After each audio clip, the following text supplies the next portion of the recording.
Hello, I'm Rob Bingham, and I'm a small business owner that leads a small team of about 4 instructional designers and developers in a company called Converging Solutions.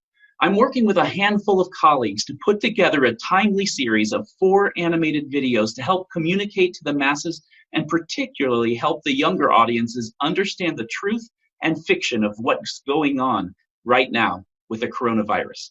There's a lot of facts out there, and there's a lot of fiction. And in this series, based on content provided by reputable sources like the CDC, we work very hard to help people know the difference. One of the current theories the CDC is exploring is that in order to help prevent the spread of coronavirus, it's critically important for millennials and Gen Zers to understand that while the risk for them to potentially get sick from the virus themselves is relatively low, they can be carriers without showing many, if any, symptoms to more vulnerable populations. So here's the problem for us. As we started to produce this series for our business client consumption, as you can imagine, big business had a number of different resources available to them, but the education and nonprofit sectors do not. So while we had several nonprofit and smaller businesses that were quite excited about our project, they had zero funds available, especially with the uncertainty of what's going on currently. So here's our ask. We have built the prototype for half of the 4-part series, but have run out of funding to complete it. So in the prototype, you'll see that at the end of the videos, there are cross links to different segments.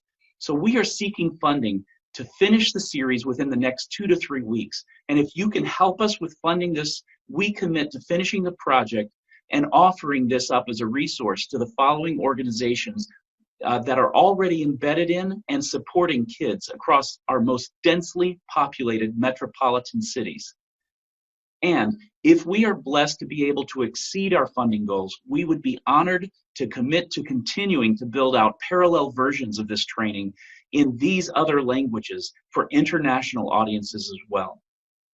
Thanks for doing what you can to help us quickly respond to this effort. Whether you can donate $5 or $20 just to say you believe in what we're doing, or if you want to help sponsor a local group in your area, whether it's your own small business, school, church family, neighborhood, professional association, or if you are in a position to help underwrite our ability to make this available to the Scouts or Boys and Girls Clubs, your commitment will mean the difference in our being able to finish this project that has become a perfect representation of the intersection between our day jobs with a passion project that we want to be able to finish quickly and give back to the community. Thanks for doing what you can. And here are a few minutes of our work in progress. And you can see that we've tried to make this a perfect blend of the serious messaging with a touch of humor that is easily consumable for our Gen Z and millennial audiences. Please share the link to this Kickstarter project with your colleagues and friends. Challenge them to jump in. And of all Kickstarter efforts that need to go viral, this is the one. And now is your time to make a difference.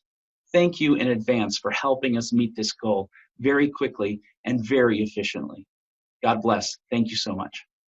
Now on to tip 2. Keep it healthy. You've heard it said your best defense is a good offense. That means keeping your immune system strong so your body can naturally do what it's supposed to do when it encounters a viral invader. Take it out. So for a few seconds, I may sound like your mother. Sorry in advance, but you really need to get a good night's sleep on a regular basis. Exercise to help control stress levels. Limit alcohol and sugar consumption. Eat healthy foods as part of a balanced diet. Consider supplementing your diet with any vitamin deficiencies you have in order to keep your immune system strong. And of course, don't smoke or do drugs or anything that would lower your natural immunity system.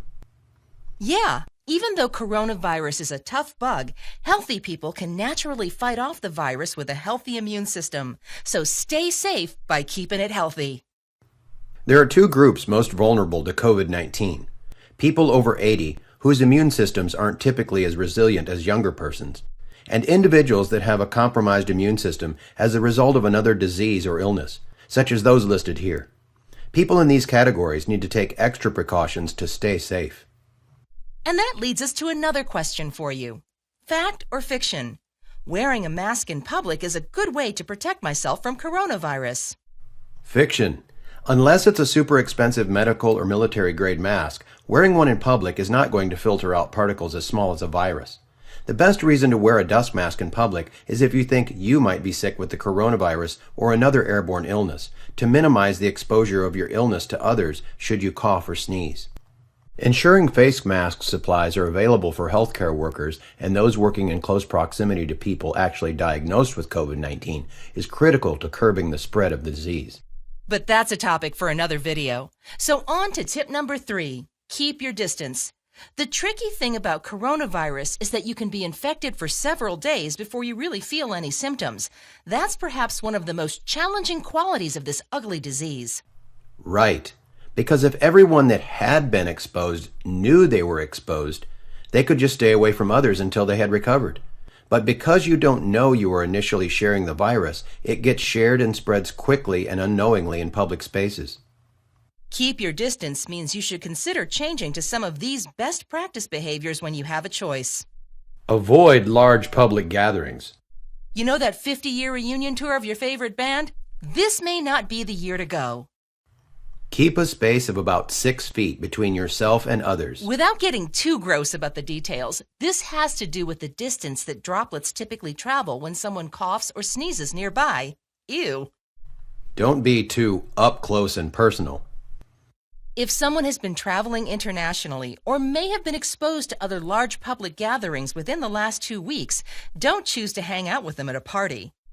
Remember, just because someone doesn't show any symptoms doesn't mean they haven't been exposed or might even be a carrier of the virus. Keep it clean, keep it healthy, and keep your distance. So there you have it, the top 3 tips to stay safe. Thanks for watching, and remember to check out reliable sources such as the ones used to build this training for more specific recommendations about staying safe from COVID-19. And feel free to check out another topic here to learn more.